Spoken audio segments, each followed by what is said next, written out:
On my farm there are 2 barns, and within sight are several others.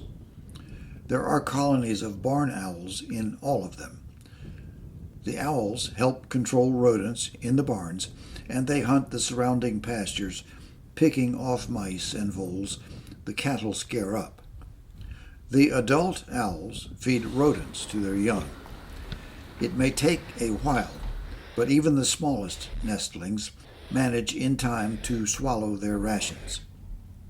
So by all evidence, the birds eat rodents from the time they hatch. The diet seems consistent throughout the barn owl's life cycle. But late in the breeding season, toward the end of summer, something strange happens. The owl droppings turn from white to black in August in my barn and in those of my neighbors. 2 candidate explanations come to mind.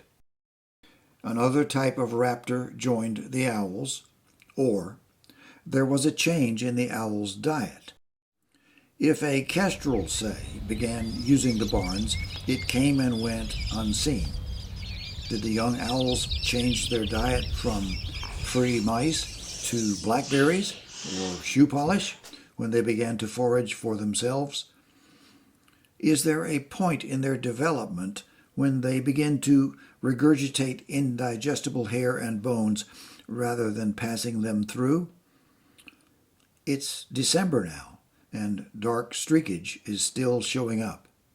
Surely an alert citizen scientist seeing this essay will solve the mystery of the dark owl poop.